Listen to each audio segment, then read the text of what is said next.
Team, when does nice coaching become negligent? One of the most common things that I've heard and seen over the decade plus of being in this coaching industry, in the endurance coaching industry, is that a lot of people have great relationships with their coaches, nice relationships with their coaches. They are friends, maybe they're family, I don't know, but they're certainly friends. There's a lot of friendships involved. But when do we draw the line as to when that nice coaching is then becoming negligent? There is not enough education, there's not enough guided support around all the other variables of what it looks like to maintain someone's level of health, so prevent someone from getting significantly injured because they've just been going through the motions. They've just been kind of giving their friends or their just been getting coached just their sports sessions. I want to go through today what it looks like to work, or what your expectations should be when working with a coach, under a coaching company, a professional coaching company. Because I think one of the hardest things that we see is a lot of people don't quite understand the professional nature of what they're getting into, they're buying into. It's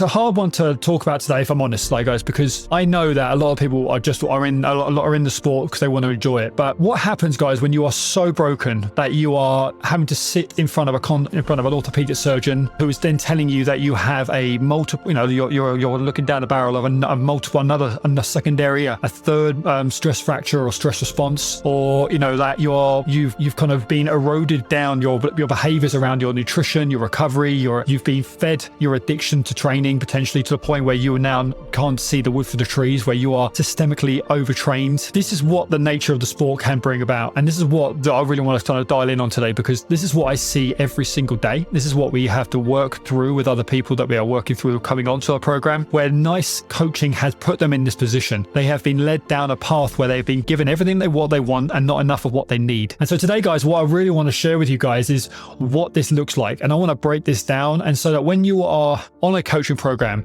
and a professional coaching program, you're going to know exactly what this potentially should look like, feel like, even where the friction is going to potentially come from. All right, so guys, I want to start off with a bit of like an anecdote, a little bit of a story, because I had a young lady come to us a couple of years ago, an ultra distance athlete, loved to climb, loved to run, loved to be outdoors, her and her partner, but came to us with a significant stress fracture to the neck of the femur. So this is a very common kind of site for bone stress injury, the neck of the femur. This is the top of the thigh, if you don't know what the femur is. But this is a significant area where people, if we're looking to test bone density, this is where they'll be scanning here, and obviously the lumbar spine.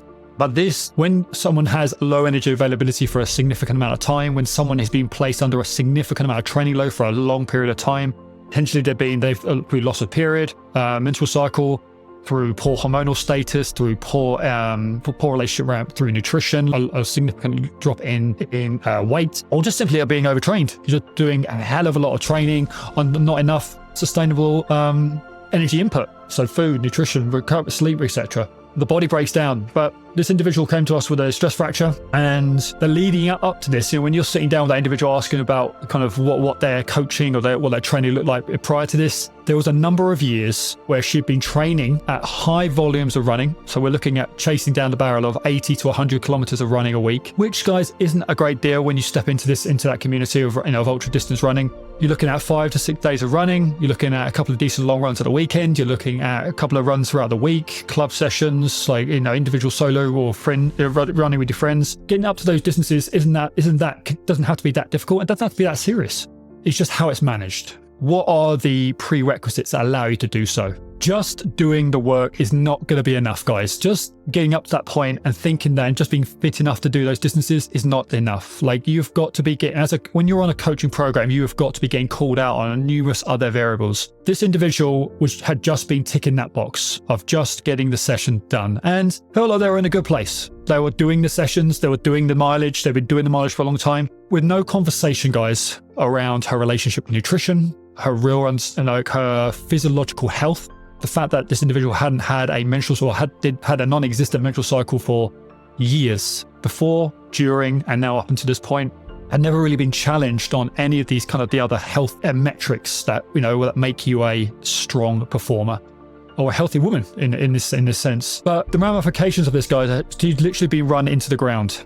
And when quizzed on this, just through initial conversation. It was, I've got a really good relationship with my coach. She's really good friends, and she really knows what she's doing. And, but for me, from a professional point of view, she doesn't know what she's doing. There is a lack of responsibility there, because you should not be allowed to layer that type of volume of training onto an individual's body unless you know that they are healthy and stable enough to do so. As primarily as a strength and conditioning coach once upon a time, I would never have just placed a 100-kilo back squat onto a beginner's body without knowing that they can perform a bodyweight squat, 10 single leg squats each leg, to be able to perform a goblet squat with 15 kilo, to then moving onto the bar.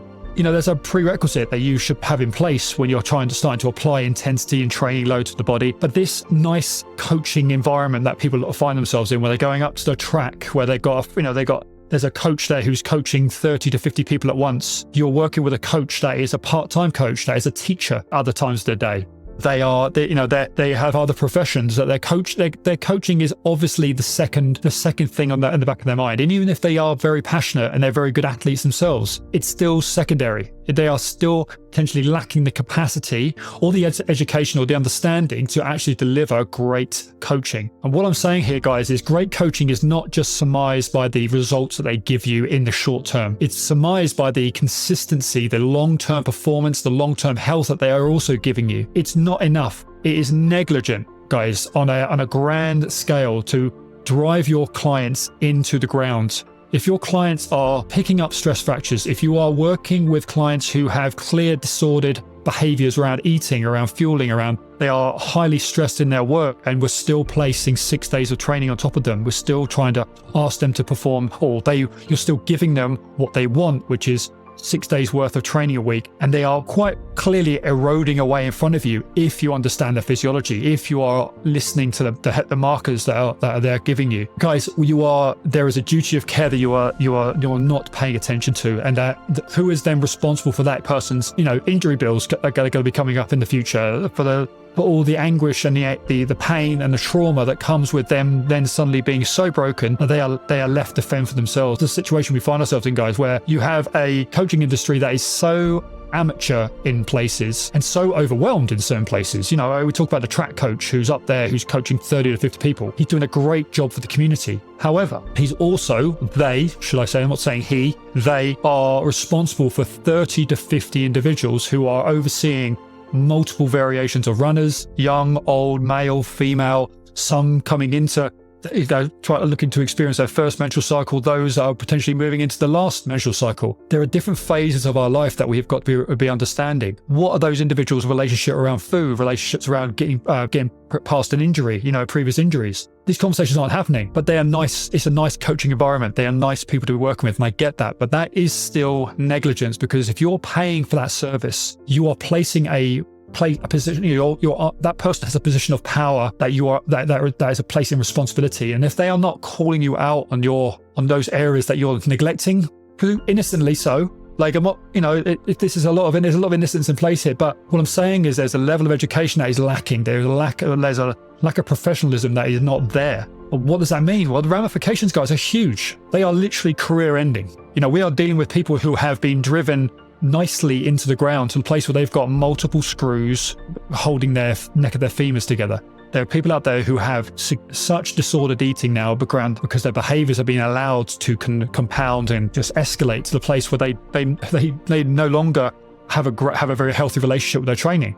This type of anecdotal evidence is weekly. Okay, this is not something that comes up every now and again. This individual that I'm talking about, I briefly mentioned there, she's actually gone on to getting back into ultra distance training, but we had a turbulent 18 months together, 2 years together, where we had to work as a multidisciplinary team to help her through not just getting her back to running, not just getting over a stress fracture, but actually understanding what a healthy relationship with high performance training looks like. That is not just about getting the mileage done. It's about, there's a non-negotiable relationship with strength conditioning. There is a non-negotiable relationship with understanding how much stress and strain you can place upon the body on top of work, on top of moving house. In this instance, that is the type of professional environment that you want to be going into, guys. So these are the variables that we want to kind of go into, guys. Like having this number one has to be this understanding of what is going on with that individual's life, but on top of these desires that you have to be the best athletic individual you want to be, to be as fit as you possibly can. Okay, great. Love that. But from day one, what are the lifestyle stresses that are being placed upon that individual? That has to be there, front and center. We need to understand that, because how is that training model that going to be placed, and what's that going to look like when we place it on top of that busy lifestyle? We need to understand that. Once you understand that, then we can start to manage the training load. We can start to manage the conversations around that, like what's going to work, what's not going to work, where are those pinch points going to come from? What is that? We need to understand their injury history. We need to really understand it, not just on you're working with the physio, that's enough. It's actually understanding that, is that person doing enough of the strength conditioning that is required, enough of the pre-run, pre-ride, pre-training session strength conditioning to make sure that their bodies are in a good place. We need to have these qualities in place. And it's not just to say that the coach themselves needs to have all these qualifications. They can just be a great running coach or a great cycling coach or multi-sport coach, but they need to have this ability to lean into the tough conversations, the real tough conversations potentially, the uncomfortable conversation. Hey, are you eating enough? Have you eaten before you come to the track today? What does dinner look like? Do you have a regular menstrual cycle at the moment? Are you on contraception? Have you had regular bloods checked recently?